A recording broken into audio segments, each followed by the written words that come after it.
His Excellency Philip Green, High Commissioner of Australia, Ms. Vanny Rao, Additional Secretary, Americas, Ministry of External Affairs of India, Dr. Sunil Saran, President of the Observer Research Foundation in absentia, Prime Minister Tony Abbott, dear friend of late Prime Minister Shinzo Abe, eminent speakers and panelists, excellencies, distinguished guests, ladies and gentlemen.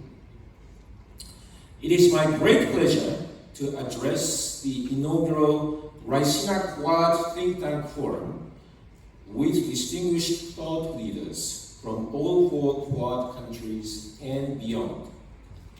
First of all, I would like to thank the Ministry of External Affairs and ORF for giving birth to this forum.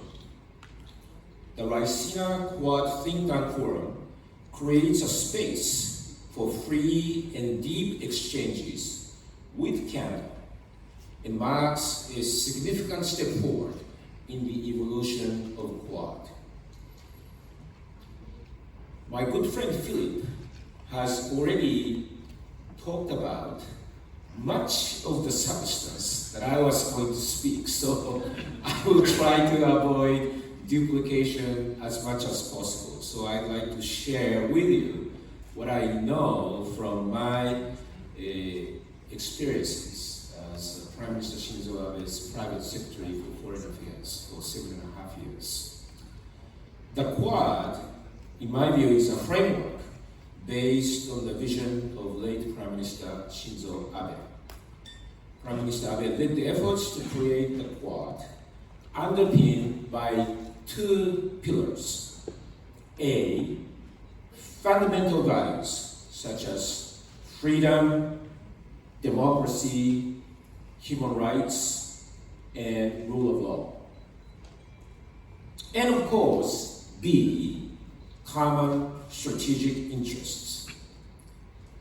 Prime Minister Abe talked about his vision, talked about his plans to create the Quad with his best friend, Tony Abbott, and Prime Minister Narendra Modi. So, on the margins of Brisbane G20 summit that Prime Minister Tony Abbott hosted back in 2014, he not only talked about his vision bilaterally, but he hosted a trilateral summit with Prime Minister Abbott and then US President Obama. He also did the same with Prime Minister Modi and had similar trilaterals on the margins of G20 Buenos Aires Summit in 2018, and then again in G20 Osaka Summit in 2019.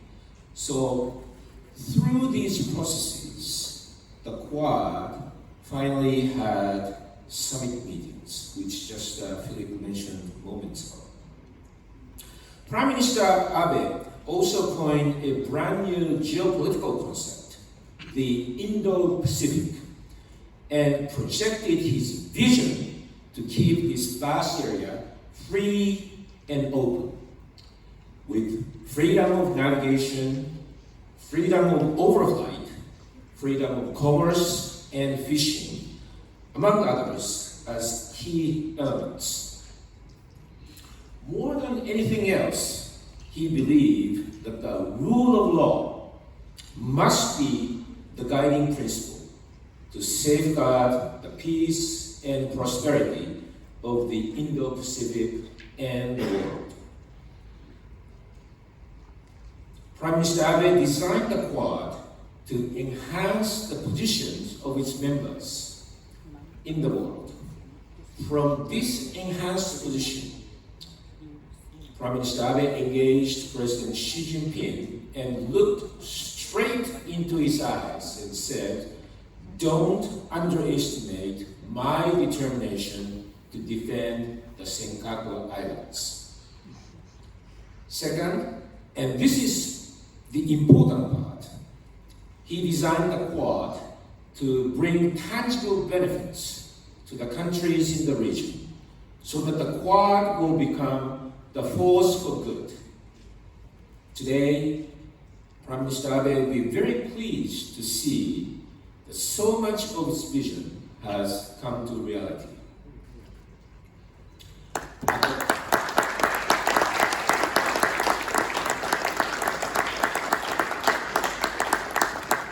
I think Prime Minister Shinzo Abe is looking at us from high above. So as mentioned earlier, at the leaders level, the Quad had held 3 summits already. First in Washington, D.C., second in Tokyo, and third in Hiroshima last year, hosted by Prime Minister Albanese of Australia. It is Prime Minister Modi's turn to host the next Quad summit in India. The Quad foreign ministers also meet annually. This year, it is Japan's turn to host the foreign ministers meeting.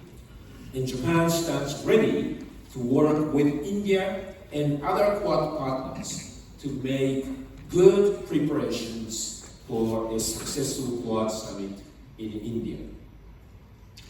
The value of Quad, in my view, lies in the uninhibited exchanges among the leaders on the pressing challenges of the time, and in the strategic agenda setting by the leaders for their officials to work hard and work together to achieve these goals. Today, at the official level, there are 6 Quad working groups. 1, international health security. 2, climate change. 3, critical and emerging technology. 4, space. 5, infrastructure. 6, fiber. In addition to these, the Quad also puts high priority on maritime domain awareness, counterterrorism, and STEM fellowship, as Philip was mentioning. It is important to underline that the Quad members cooperate in complementary ways, with each doing what they can do best towards the shared strategic goals. This is the most efficient and productive way to bring tangible benefits to the countries in the region. The Quad must stay relevant to quickly changing realities on the ground. It is essential to constantly look for fresh ideas on what Quad can do to bring benefits to the countries in the region.